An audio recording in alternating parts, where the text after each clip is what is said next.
She only asked for a blanket, but the flight attendant looked her up and down and said no. Cold words, cold heart. What she didn't know? That woman's daughter was sitting just a few rows behind, and she owns the airline. Before we start the story, comment below where in the world you're watching from today. And if you like stories like this, don't forget to subscribe for more and turn on the notification bell so you never miss an upcoming story. Margaret stepped onto the plane slowly, holding her worn leather purse in one hand and a small carry-on in the other.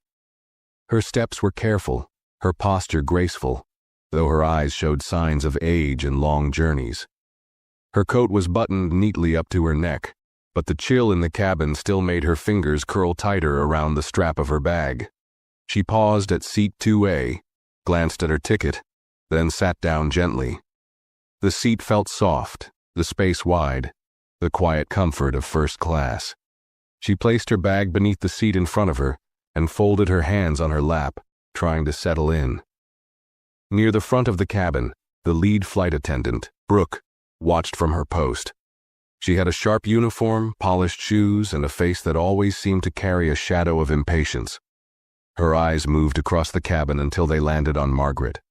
Older, black, quiet, and alone.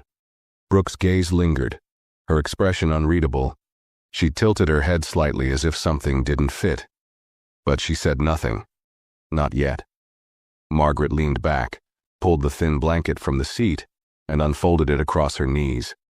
It barely reached. The cold air brushed against her ankles.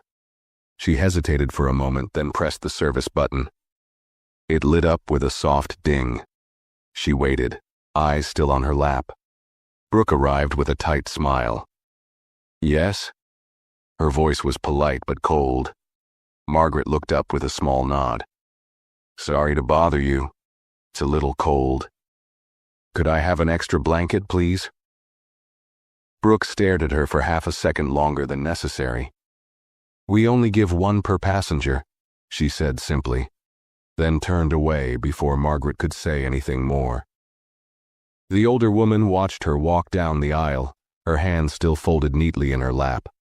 She didn't sigh, didn't roll her eyes, didn't press the button again. She simply sat back and looked out the window. Across the aisle, a man in a dark gray suit, Grant, looked up from his phone. He'd seen what just happened, and for a moment his jaw tightened. But he said nothing. He lowered his eyes and tapped the screen again, pretending to scroll. 2 rows behind Margaret, someone else had been watching. Delilah, young, confident, dressed in black slacks and a cream blouse, her hair tied back into a low bun. She had a tablet in one hand, a phone in the other. She hadn't looked away once since Margaret asked for that blanket, and now her thumb moved quickly over the screen. A message was sent. No emotion crossed her face. She just set the phone face down on the tray in front of her and stared straight ahead. Brooke continued down the aisle, offering drinks, adjusting tray tables, smiling widely at the couple in 2C and 2D. Can I get you anything else? She asked them sweetly. Oh, absolutely, I'll bring you another one. She passed by Margaret again without a glance. Margaret stayed silent.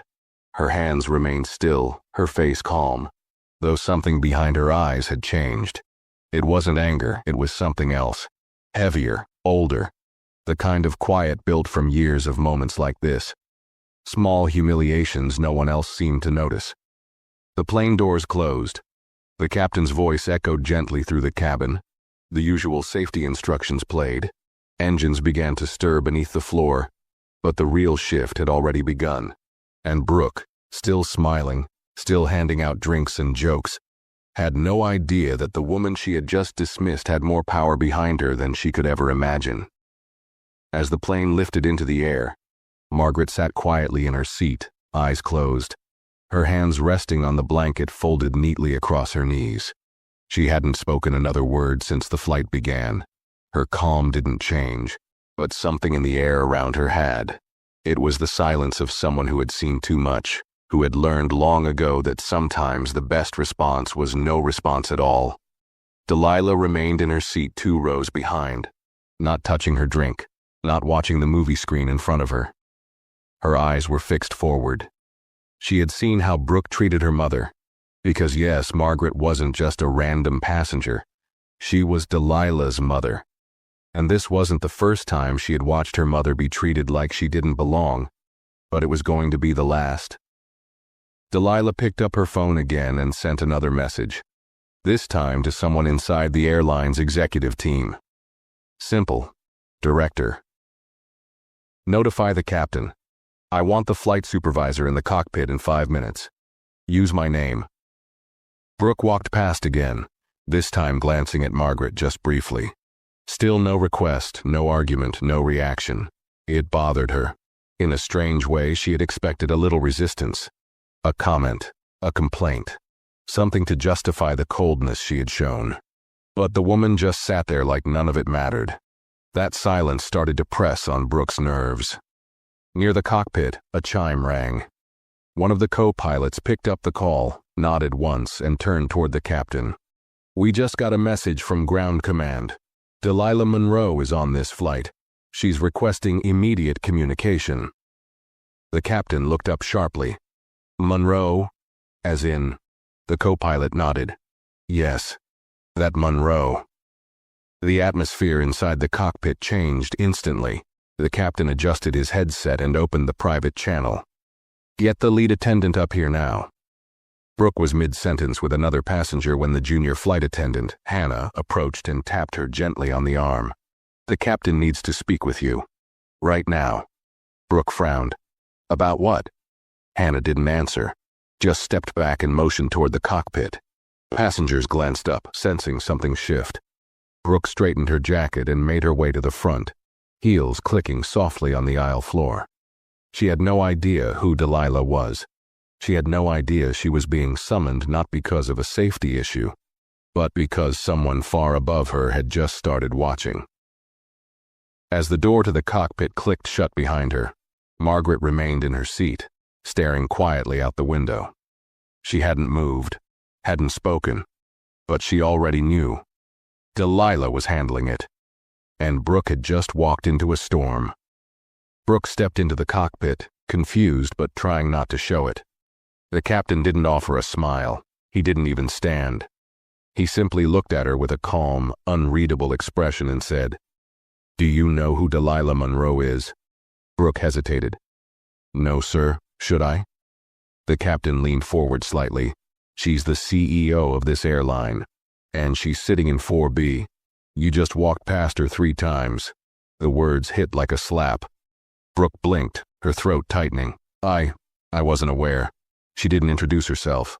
She wasn't supposed to, the captain replied. She was here as a passenger, quiet, private. But now she's watching you closely.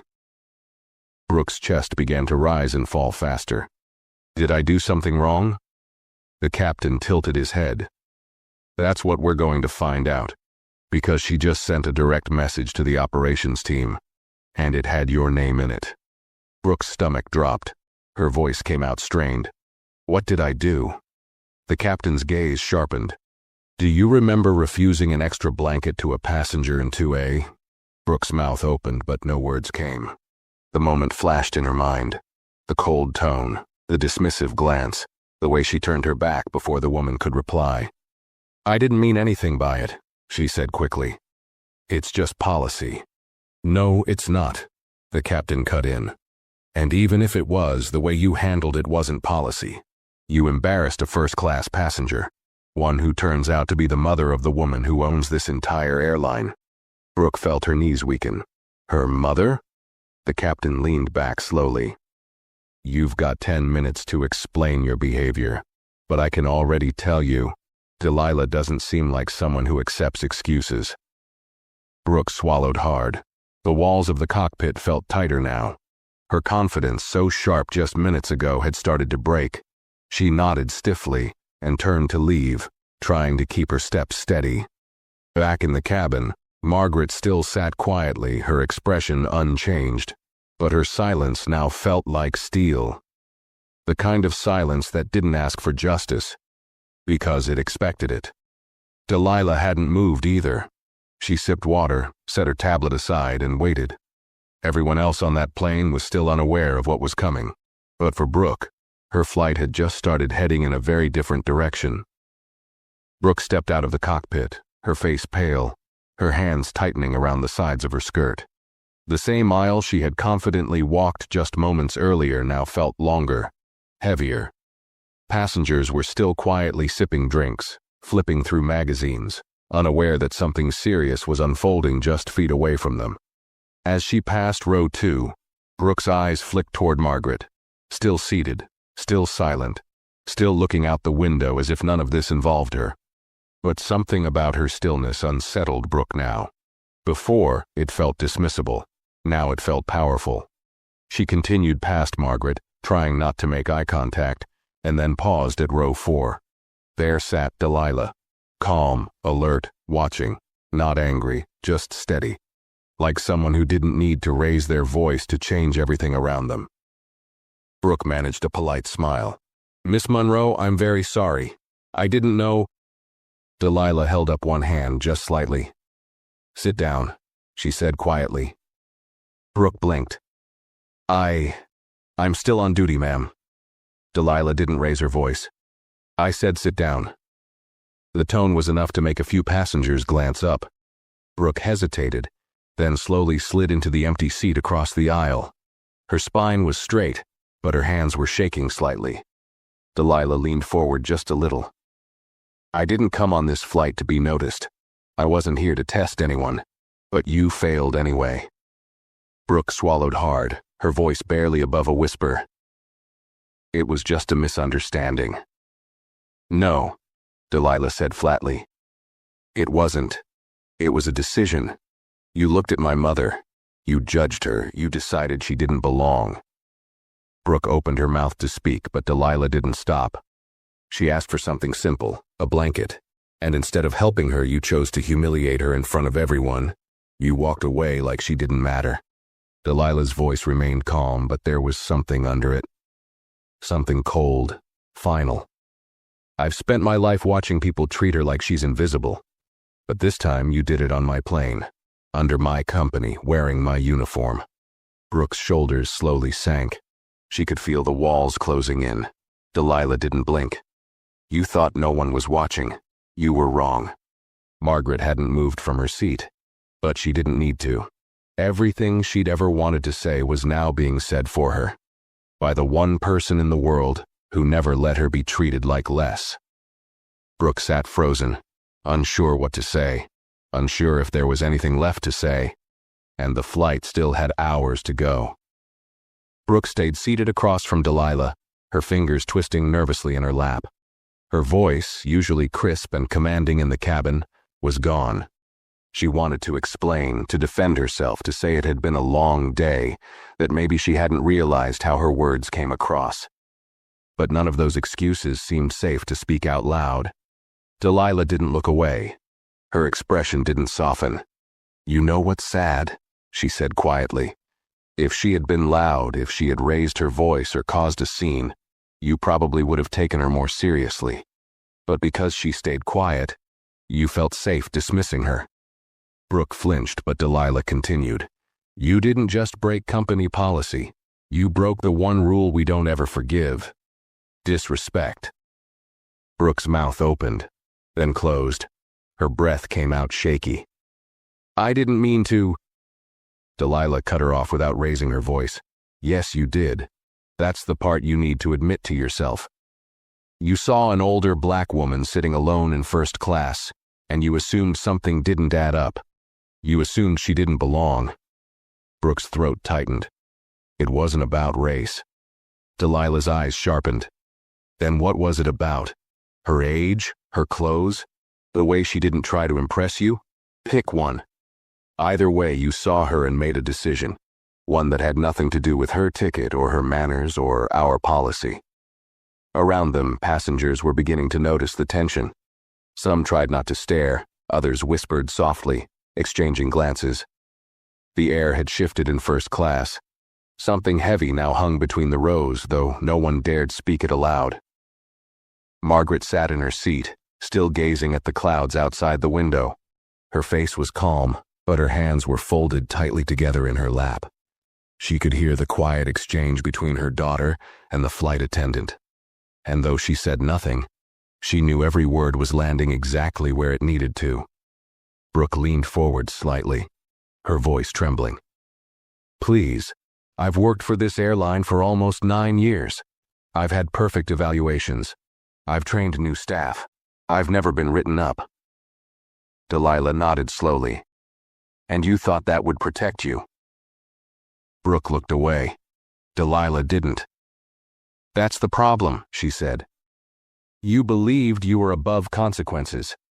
You believed that kindness was optional. That policy could be used to cover bias." Brooke's lip quivered slightly. "I can apologize to her." "You should," Delilah said, "but not because you want to fix this. Not because you're trying to keep your job. You should apologize because you were wrong. And you should know, an apology doesn't cancel consequences." Brooke looked down, her voice barely a whisper. "Are you firing me?" Delilah leaned back in her seat. "Not yet, but the flight isn't over." Then she stood and walked down the aisle, leaving Brooke sitting there, small, quiet, and for the first time in years, powerless. Passengers watched Delilah pass, unsure exactly who she was, but sensing clearly that the balance of control in the cabin had shifted. She stopped at her mother's seat, placed a hand gently on her shoulder, and spoke softly. Margaret turned, looked at her daughter, and gave her the smallest nod, a signal between them, filled with unspoken understanding, and then Delilah returned to her seat. Brooke remained still, frozen in the same place, staring ahead at nothing, as the sound of the engines hummed beneath the rising tension in the air. What she didn't know, what she hadn't realized yet, was that this was just the beginning of her fall. The cabin settled into an uncomfortable quiet. Passengers shifted in their seats, pretending to read or watch movies, but their attention kept drifting to the front of the plane. Everyone had felt it. The cold shift in the air, the heavy silence after Delilah walked away. Something serious had happened, and though no one knew the full story, they knew enough to stay silent and pay attention. Brooke remained seated across from where Delilah had been. Her shoulders were stiff, her jaw clenched. Her hands rested on her knees, but the tension in her fingers made them shake slightly. She wasn't used to sitting. She was used to moving, giving instructions, controlling the rhythm of the flight. But now, she sat like a passenger without purpose, waiting for something she couldn't control. The junior attendant, Hannah, peeked down the aisle from the galley. She looked unsure whether to approach or stay back. She had seen Brooke run that cabin with confidence and control, and now she watched her shrink into herself, nervous and still. Hannah slowly walked forward and leaned down near her. "Are you okay?" she asked softly. Brooke didn't answer right away. She blinked rapidly like she was trying to hold something in. "Do you know who she is?" she finally whispered. Hannah nodded. "Delilah Monroe. I didn't recognize her at first, but I do now." Brooke exhaled slowly. "I didn't know. I just thought she was another passenger." "She is a passenger," Hannah said, "and so is her mother." Brooke's face tightened. "It was just a blanket. I didn't think—" "You didn't think she mattered," Hannah said, her voice quiet but sharp. Then she straightened and walked away, leaving Brooke with the sting of those words hanging in the air. Back in her seat, Delilah scrolled through her messages. A notification popped up, a report from the ground team confirming the incident had been logged. She replied with a simple instruction: "Wait until landing. I'll decide then." She didn't look angry. In fact, she looked calm, composed, but that was the part that terrified people the most. Delilah didn't shout. She didn't threaten. She simply watched, remembered, and acted when it mattered.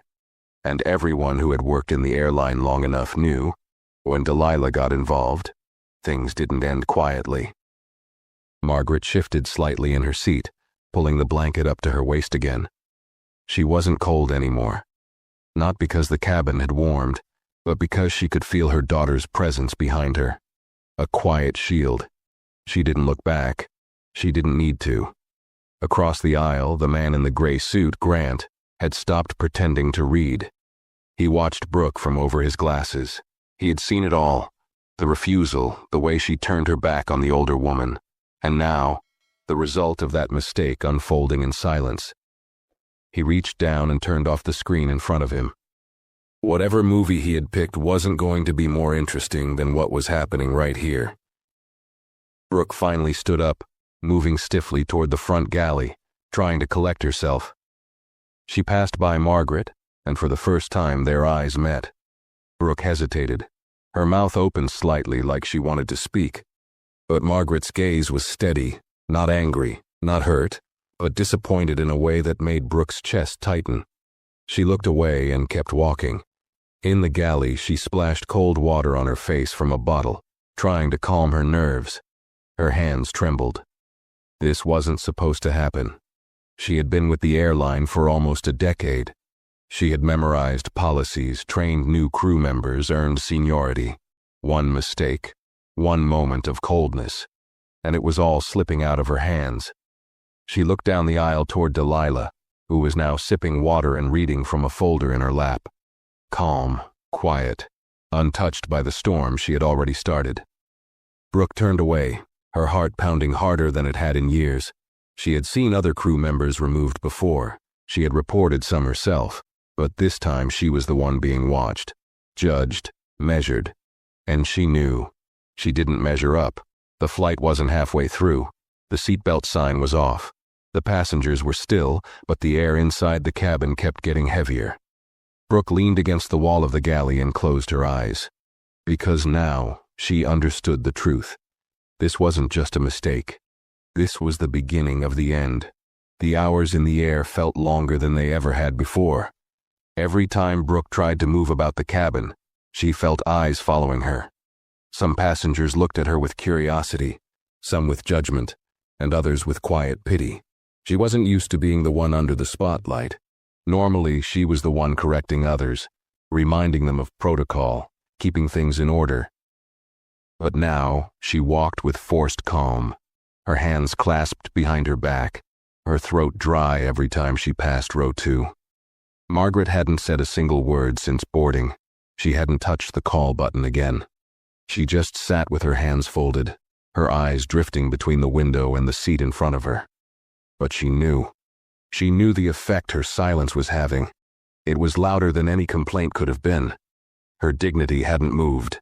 Her quiet had power, and now the entire crew was feeling it. Back in row 4, Delilah closed the folder on her lap and placed it carefully inside her carry-on. Her phone vibrated once. She checked the screen. A message from her assistant. Operations ready to receive report after landing. We're standing by. She didn't reply. She just locked the screen and placed the phone face down again. Delilah's eyes moved slowly over the cabin. She saw the nervous glances, the forced small talk, the way some passengers were pretending not to notice what was happening. But she also saw the change, the small, subtle shift. People who had ignored her mother earlier were now seeing her, not just as an older woman in a coat, but as someone who had been wronged. Grant, the man in the gray suit, stood and walked toward the lavatory. As he passed Margaret's row, he paused. Then he turned slightly and said in a quiet voice, "If you ever need another blanket, ma'am, I'd be happy to give you mine." He smiled, kind but awkward. Margaret looked at him, gave a slight nod, then turned back to the window. It wasn't much, but it was something. A small act of respect. And for a moment, Grant looked like he was ashamed it had taken him this long to say it. Meanwhile, in the rear galley, Brooke stood frozen, staring at the intercom button above her. She wanted to call the captain again. She wanted to explain, to ask for help, to fix something before it all collapsed. But she knew it was too late. The message had already gone above her. Her name had been spoken by someone whose name carried more weight than anything in the crew manual. There were no checklists for what came next. She looked at her reflection in the metal edge of the galley cabinet. Her eyes looked tired, older. Her usual poise was gone. The voice in her head that used to say, "You're in control." It had gone quiet, too. She remembered Margaret's eyes, the way they didn't blink when they met hers. It wasn't anger. It was history. It was the look of someone who had carried years of this kind of treatment and chose this time not to carry it alone. Brooke felt the pressure rising in her chest again. She stepped out of the galley, smoothed her uniform, and walked back to the cabin. As she passed seat 2A, she slowed. Margaret didn't turn this time. She didn't acknowledge her at all. Brooke bent slightly. "I'm sorry," she whispered, "for how I treated you earlier. It wasn't right." Margaret didn't look at her, didn't speak, but that silence said everything. Brooke straightened and continued walking. It was the kind of silence that didn't need to forgive, the kind that didn't owe her anything. Delilah watched from her seat.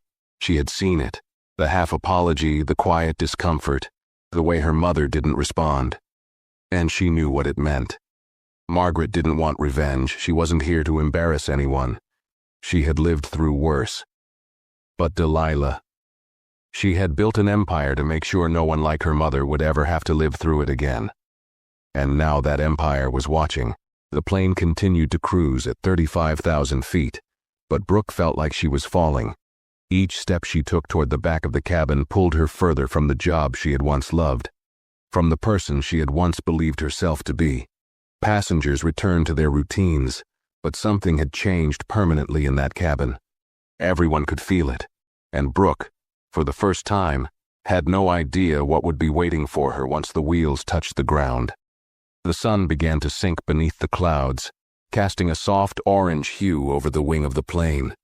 The gentle shift in light made the cabin seem quieter, almost frozen in time. Meal trays were cleared, cabin lights were dimmed. The usual chatter had faded to a hush, but the tension remained, silent, pressing, just beneath the surface.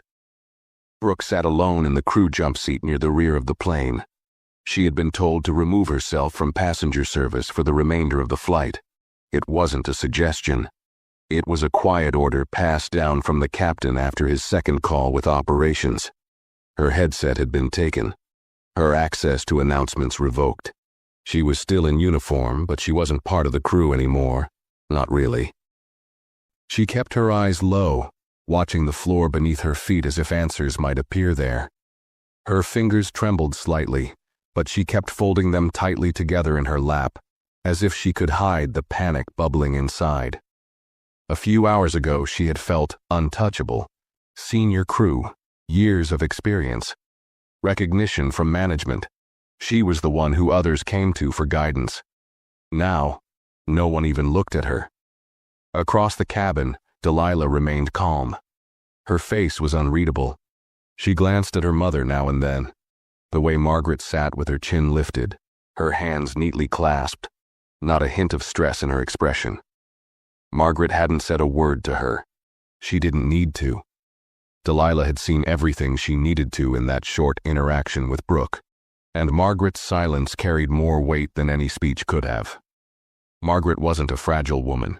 She had raised children during times when people like her were told they didn't belong in rooms they had earned. She had worked long hours, taken long buses, been talked down to, overlooked, and ignored. But she had never bowed her head. Not then. Not now. Delilah checked her phone again. Another update from her assistant. HR has flagged the incident. Legal is preparing an internal report. Want us to loop in media relations? She didn't respond. Not yet. She had already made her decision. But she wasn't going to speak it through a screen. The captain's voice came over the intercom. "Ladies and gentlemen, we'll be beginning our descent shortly. Please fasten your seatbelts and ensure your tray tables are up." A few passengers stirred, stretching, adjusting their seats, the usual signs of a flight nearing its end. But for Brooke, that announcement wasn't routine. It was a warning. In the back of the plane, she could feel the shift. Something final was coming. She had been through landings hundreds of times, but this one felt different. Her career, her reputation, everything she had built. It was hanging in the balance. And she had no control anymore. Hannah walked past her without stopping. No eye contact, no conversation, just quiet distance. Brooke had once trained her, taught her how to handle difficult passengers, corrected her uniform when it was wrinkled. But now, Hannah moved like Brooke didn't exist, and maybe she didn't. Not in the eyes of the company anymore. Back in row 2, Margaret calmly buckled her seatbelt. She smoothed the edge of her coat and took a deep breath, her face still serene.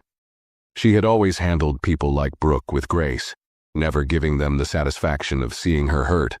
But this time, something was different. This time, her daughter had power. Delilah leaned forward, fastening her own seatbelt, then glanced at the forward galley. 2 uniformed ground staff had just stepped into the cabin from the jet bridge, visible through the tiny window in the locked door. They weren't there for routine work. She knew why they had come. She looked toward the rear of the plane where Brooke sat, unaware of who was waiting beyond that door. Still staring at the floor, still hoping that maybe, just maybe, she could talk her way out of it. But Delilah knew better. This wasn't about revenge, it was about accountability. And the moment the wheels hit the ground, everything Brooke thought she still had would be taken from her. Just like she tried to take someone's dignity without saying a single cruel word. The plane dipped lower. The cabin rumbled softly. And Brooke closed her eyes, not from exhaustion, but because she knew something was coming. Something she couldn't stop. The landing gear lowered with a low mechanical hum, and the cabin filled with that familiar soft vibration as the aircraft began its final descent. But for Brooke, each shift of the engine felt like a countdown. The sound that once signaled routine was now the drumbeat to the end of something she couldn't get back. She sat frozen in her jump seat, belt fastened tight, hands clenched in her lap. Her gaze stayed fixed on the bulkhead wall in front of her, but her thoughts were spinning so fast she couldn't hold on to any one of them. Her mouth was dry. Her chest felt tight. She had run through a dozen versions of what she would say once the plane landed, but none of them seemed strong enough to change what was already in motion. The captain's voice came back, calm and professional. "Welcome, everyone, to our destination. Local time is 6:42 p.m. For your safety, please remain seated until the seatbelt sign has been turned off. On behalf of our crew, thank you for flying with us." The plane touched down with a soft jolt. Passengers gave the usual half-hearted claps.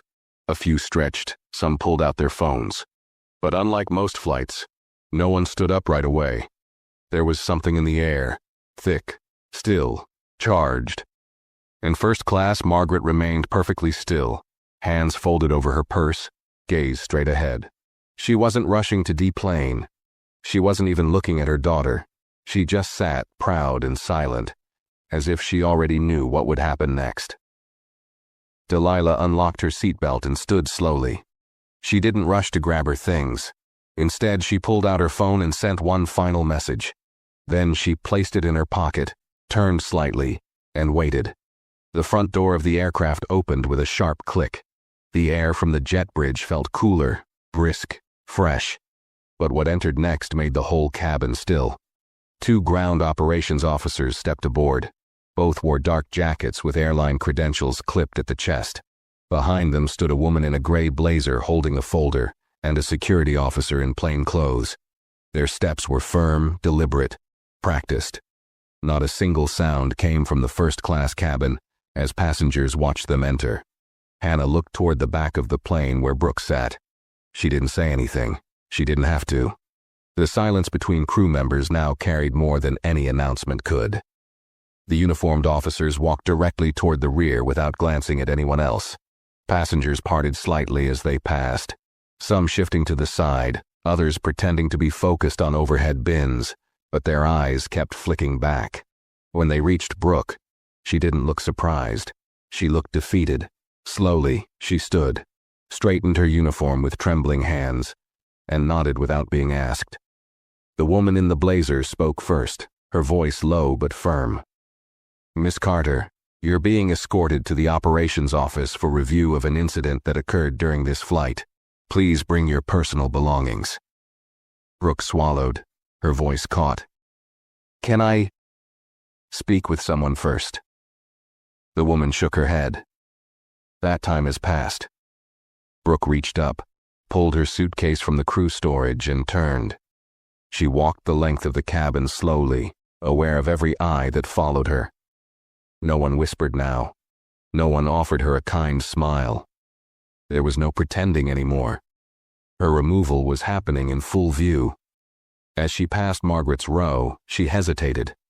Her eyes landed on the older woman for just a second. She opened her mouth, maybe to apologize again, maybe to explain. But Margaret didn't even glance at her. She continued staring ahead, hands still folded, face still calm. That silence once again cut sharper than anything Brooke had ever felt. Brooke turned her head and kept walking. The weight of the moment crushed down on her shoulders with every step. Delilah stood near the front, arms folded. She didn't smirk, she didn't gloat. She simply nodded at the woman leading the escort, then stepped aside. Brooke paused just for a second, facing Delilah now, the woman whose name she hadn't known, whose face she had passed without notice. Now, she would never forget it. "I didn't know," Brooke whispered. Delilah looked at her without blinking. "That's the problem." Brooke felt her throat tighten. Her hands trembled as she followed the officers down the jet bridge, her steps heavy and slow. The door closed behind them. The remaining passengers exhaled, some quietly murmuring. The tension hadn't left, but now it had somewhere to go. Margaret finally turned toward her daughter and gave her a quiet look. Not proud, not relieved, just understood. Delilah gave a slight nod and sat back down. Outside the plane, Brooke walked the long hallway toward a private terminal door. No passengers followed. No crew walked beside her. It was just her, and the silence she had created for herself. She could still feel the plane behind her, the quiet judgment of people she didn't know, the silence of the one woman she couldn't forget. And she knew, even without hearing it said, that her life was about to change forever. Not because someone powerful wanted revenge, but because someone quiet had finally been seen. The hallway outside the plane felt longer than it had ever been. Brooke walked slowly between the two ground security officers, the soft scuff of her shoes the only sound echoing off the sterile white walls. She didn't ask questions. She didn't try to explain. The words had dried up somewhere between the cabin and the gate, along with the last shreds of pride she was still holding onto. She thought of her last few flights, all the time she had taken command of difficult situations, solved passenger disputes, kept the crew in line, enforced the rules. She had always been the one in charge, the one who knew what to say. But now she was walking like a trainee who had failed her first test. And she hadn't failed because she didn't know the rules. She had failed because she thought she was above them. They reached a side corridor near the operations office, a quiet area away from the usual airport noise. A sign overhead read, "Crew access only." It wasn't a place passengers ever saw. It was meant for internal matters, situations that didn't need public attention. But this time, it didn't matter. Everyone on that plane had already witnessed enough. A woman stood waiting by the office door, mid-40s, smartly dressed, holding a thin folder in her hand. Her name badge read, Rebecca Lynn, Senior Flight Supervisor. Her expression was unreadable. She had reviewed dozens of incidents in her career, misconduct, delays, even mid-air emergencies. But this one was different. This one had come from the very top. "Miss Carter," Rebecca said without looking up from her folder. "Come with me." Brooke followed silently into a small conference room. It was clean, cold, and quiet. Just a table, 2 chairs, and a frosted window that faced nothing. The walls felt like they were closing in. She sat stiffly, waiting for Rebecca to speak, her hands clasped tightly in her lap to keep them from shaking. Rebecca sat down, opened the folder, and flipped through several pages. Then she looked up, her tone flat. "You've been with us how long?" "Almost 9 years," Brooke replied, her voice small. 9 years, Rebecca repeated, like she was measuring the weight of it. "No major write-ups, 3 internal awards, and senior status." She closed the folder slowly, which makes what happened today even more disappointing. Brooke's mouth went dry. She tried to keep her voice steady. "I made a mistake. I know that. But Rebecca raised a hand. "This isn't a conversation. I'm not here to ask for your side. I've already received the flight report, the security log, and a personal statement from Miss Monroe." Brooke's heart skipped. She submitted a statement? Rebecca's eyes didn't waver. She owns the airline. She doesn't need to submit anything. Her word is enough. Silence settled in the room. Brooke could hear her own heartbeat. Her ears rang. She wanted to say something, anything that could shift this in her favor. But every excuse that came to mind sounded hollow now. Rebecca folded her hands on the table. Do you remember what you said to the passenger in 2A? Brooke nodded slowly. She asked for an extra blanket. I told her it wasn't allowed. And did you say it that way? Brooke hesitated. Number I was short with her. I didn't think. That's the problem, Rebecca said, her tone sharp now. You didn't think. You didn't stop to wonder why she asked. You didn't question whether you could make an exception. You saw her, judged her, and dismissed her. Brooke looked down. I didn't know she was related to anyone important. Rebecca stared at her for a long moment. And if she hadn't been? The question cut deeper than any lecture. Rebecca leaned forward slightly. You're not in this room because you embarrassed the owner's mother. You're in this room because you treated a passenger without kindness, without fairness, and without a second thought. The fact that she was connected to Delilah Monroe only made it visible. But even if she hadn't been, what you did would still be wrong. Brooke felt something shift in her chest, something sharp and painful. Because deep down she knew that was true. If Margaret had just been another elderly black woman traveling alone, she would have gone unnoticed.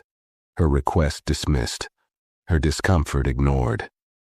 And Brooke wouldn't have thought about it again. Rebecca reached for a final sheet of paper. This is your termination notice, effective immediately. You will not return to active flight duty. Your name is being added to the conduct watch list, and a permanent record of this incident will be shared with partner airlines. Brooke's lips parted slightly. So I'm done? Rebecca's answer was simple. Yes. The final word felt like the closing of a door, not just on her job, but on everything she had built over nearly a decade. She had climbed the ranks, earned trust, led teams, and in one careless moment she had thrown it all away. She reached for the pen and signed the form with a shaking hand. Rebecca took it back without another word. You'll be escorted to collect your belongings, she said, and then to the exit. Brooke nodded, eyes burning. Rebecca stood, opened the door, and motioned for the officers. Brooke followed them out, her head lowered, her hands limp at her sides. She passed familiar halls, familiar faces, some looking at her, some looking away. All of them knew. Her badge would be deactivated before she even left the building. Her name would be wiped from the internal roster, and every airline that mattered would already have her flagged. Not because she made a loud mistake, but because she made a quiet one that reflected something worse. That deep, silent belief that some people mattered less than others. And now she was no longer one of the people who mattered at all. The echo of Brooke's footsteps filled the staff hallway as she followed the two security officers toward the crew locker room. She had walked this path hundreds of times before, passing through these doors at the start of every shift. Badge swinging at her hip, uniform pressed to perfection, head held high. This time, her head was bowed, her arms hung heavy by her sides, and her footsteps dragged slightly, like each step took more effort than the last. She passed a group of junior crew members near the vending machines. They looked up when they saw her, their laughter fading into silence. One of them, a woman Brooke had once mentored during her first month on the job, gave a nervous nod of recognition. Brooke didn't return it. She couldn't. The shame in her chest pressed too hard against her ribs. Inside the locker room, her name was still on a small magnetic strip above her assigned unit. She opened it slowly, as if by moving gently, she could delay what was happening.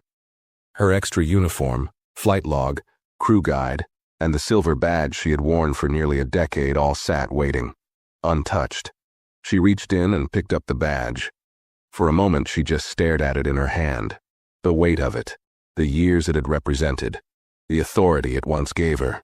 She remembered the pride she'd felt the day she was promoted to senior flight attendant, the quiet celebration at the end of her shift, The email from her supervisor praising her calm in emergencies. She had built herself into someone important, someone respected. And now, in less than a day, it had all been erased. There were no tears. Not yet. Only silence. She took the badge off her uniform, placed it inside a small return envelope provided by the admin staff, and sealed it.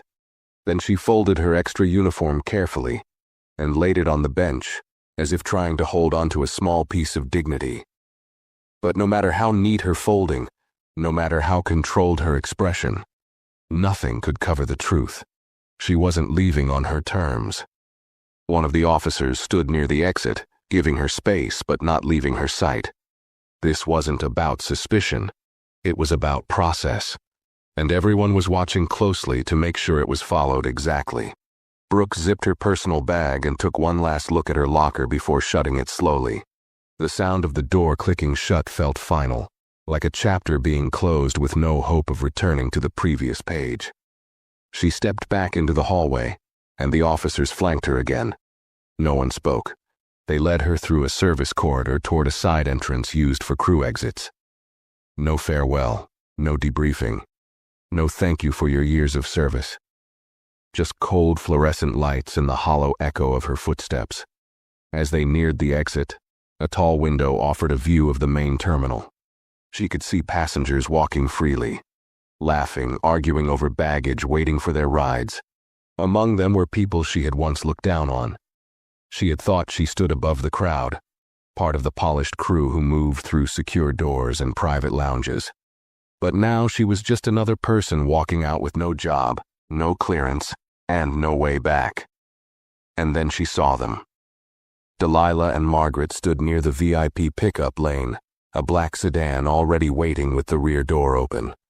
Delilah was helping her mother into the car, her movements calm and respectful. Margaret didn't glance toward the terminal. She didn't need to. Her message had already been delivered. Delilah closed the door gently and turned toward the glass, not expecting to see Brooke, but seeing her nonetheless. Their eyes met across the distance. For a second, no one moved. Brooke didn't wave. She didn't mouth an apology. She simply stood there, bag slung over one shoulder, eyes heavy with regret. Delilah held her gaze, then gave the faintest nod, not of forgiveness, but of finality. Then she turned, stepped into the car, and pulled the door shut behind her. The sedan rolled forward, smooth and quiet, leaving Brooke standing alone behind the glass. She walked through the final door of the airport, not the exit reserved for passengers, but a side gate marked staff only, authorized personnel beyond this point. She didn't belong beyond that point anymore. The door shut behind her with a mechanical click. Outside, the city lights had begun to shimmer. The sky was dark, the wind light, the streets alive with people heading home from work. But Brooke had nowhere to go. She stood near the curb, blinking against the cool breeze, unsure whether to call a ride or keep walking. She reached into her coat pocket, pulled out her phone, and opened her contacts list. Dozens of familiar names stared back at her. Co-workers, supervisors, training leads, crew coordinators. All people she had worked with, dined with, laughed with. She tapped on a few, sent short messages. "Can we talk? I need to explain. This isn't what it looks like." One by one they were read, and not a single one replied. She tried calling, straight to voicemail. Then she tried one final number. A friend from another airline, someone she had once spoken to proudly about switching careers, climbing the ladder. The voice on the other end answered, quiet and distant. "I'm sorry. I heard what happened. I don't think I can get involved." Click. Brooke stared at the screen. Her fingers hovered for a second, then dropped to her side. Her phone screen dimmed, then turned black. She stood alone on the edge of a world she used to command. Not because of an accident. Not because someone set her up, because she thought a woman like Margaret didn't belong. And now, it was Brooke who didn't belong. In the uniform, in the company, in the sky. Her power was gone. Her name erased. Her legacy rewritten by a single moment of coldness. Brooke stood outside the airport doors, motionless as crowds buzzed past her.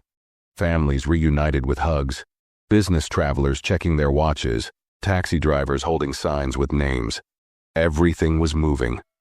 Everything except her. For a moment, she didn't even feel the cold. Her mind had disconnected from her body, like she was watching herself from the outside, watching the woman who had once strode through airports with authority, now standing in the wind with nowhere to go, nowhere to report, no one to call. She clutched the strap of her bag tighter, more for balance than comfort. Her knees felt weak, but she wouldn't sit down. Not here, not like this. She stepped off to the side near the edge of the curb, away from the arrivals lane. The airport she had called home for nearly a decade stood behind her, glowing under fluorescent lights. But it didn't feel familiar anymore. It felt foreign, unwelcoming. She wasn't part of it now. She was just another person standing outside the glass. Her phone buzzed again, a notification from the internal employee app. She opened it instinctively. A red bar flashed across the screen. Access denied. Your profile has been deactivated. Contact HR for questions.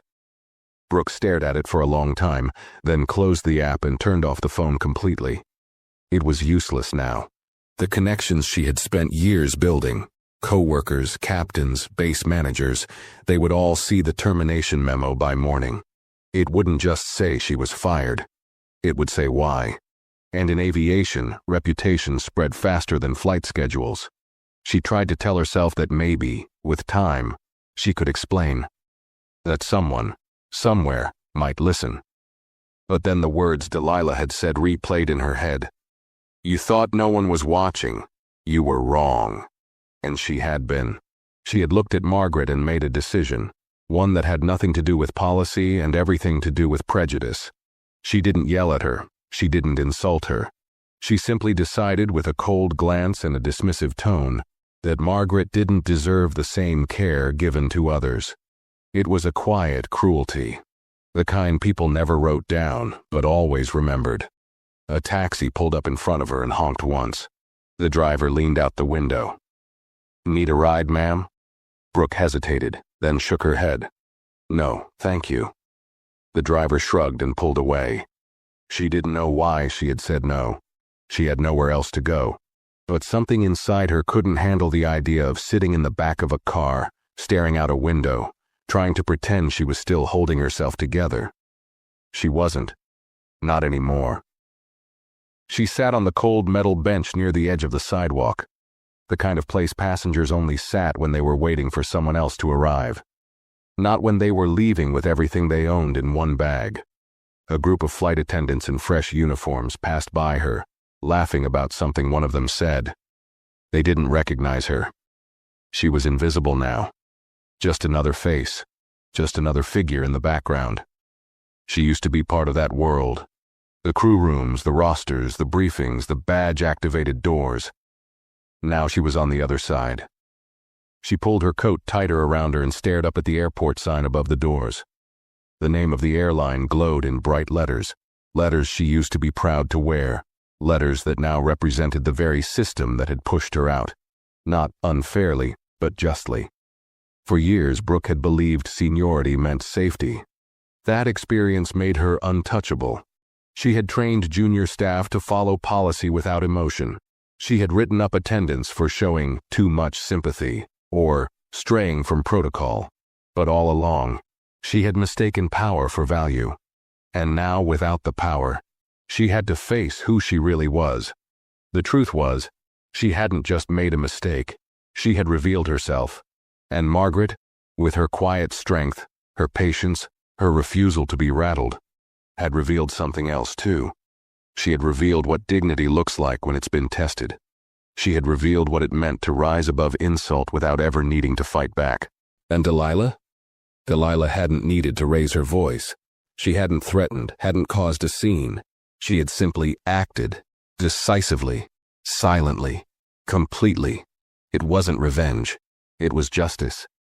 Brooke lowered her head and let her eyes close for a moment. She wasn't tired. She was finished. Finished with pretending. Finished with excuses. finished with believing that the uniform made her better than anyone else. She stayed on the bench long after the foot traffic thinned and the lights inside the airport dimmed. Eventually, she would have to get up. Eventually, she would need to face what came next. The calls, the emails, the questions from friends and family. But right now, she just sat in silence. Because for the first time in her life, there was nothing left to say. The hours melted into the cold pavement beneath her feet, the distant city lights flickering across the windshield of parked cars as the airport settled into its late-night rhythm. Fewer people passed now, mostly janitorial staff, red-eye passengers, and quiet crews beginning their graveyard shift. Brooke remained on the bench near the far curb, her bag resting at her side like a stranger's luggage. The ache in her lower back had grown sharper, and her hands were stiff from gripping the edge of the seat, but she didn't move. She couldn't. Not yet. Every part of her body screamed that she should go home, find warmth, call someone. But the truth was harsher than the wind cutting against her coat.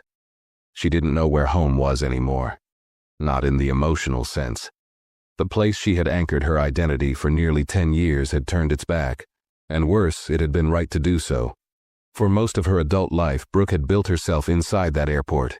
She had given up weekends, holidays, relationships, all in the name of climbing the ranks. She didn't have children, didn't marry.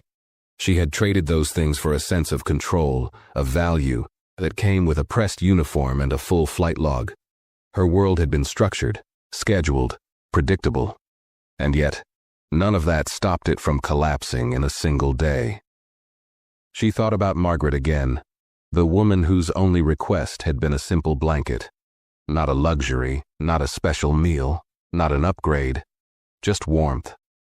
And Brooke had denied her that without even blinking. She hadn't yelled, hadn't used slurs, hadn't made a scene.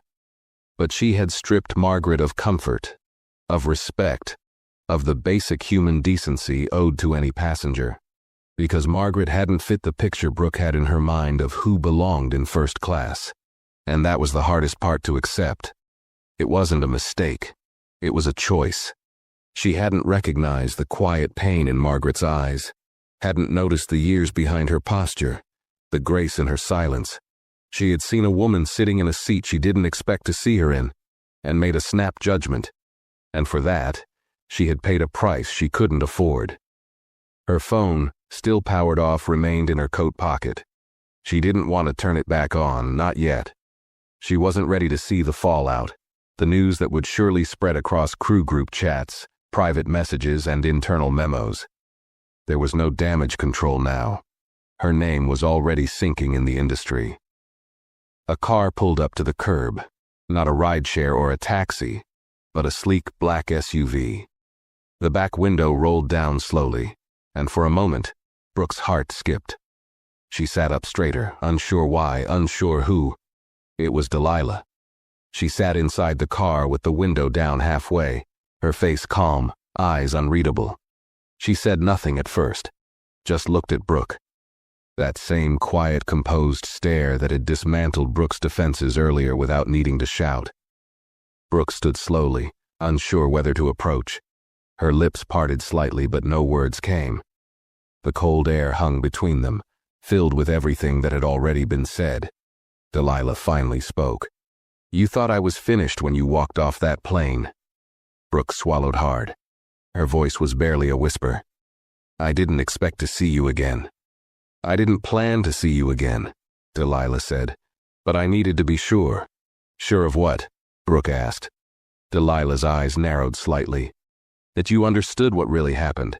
That you don't just feel punished, but that you understand why." Brooke looked down. "I do." "Do you?" Delilah's voice didn't rise. It didn't need to. "Because from where I'm sitting, all I saw today was a woman protecting her position, not acknowledging her reflection." Brooke blinked. "I was wrong," she said. "I know that now. I treated your mother unfairly. I saw her and I assumed. I judged her." Delilah nodded slowly. "And now that it cost you something, now it feels real." Brooke flinched. It wasn't about her being your mother. I didn't know who she was. That's the point, Delilah replied. You didn't know, and that's exactly why you thought you could get away with it. Long silence followed. Cars came and went. A luggage cart rattled nearby. Somewhere across the lot, a late bus hissed to a stop. But Brooke didn't move. Delilah's words clung to her ribs like ice. She couldn't defend herself anymore. Not here. Not in front of the woman who had built the very airline she was now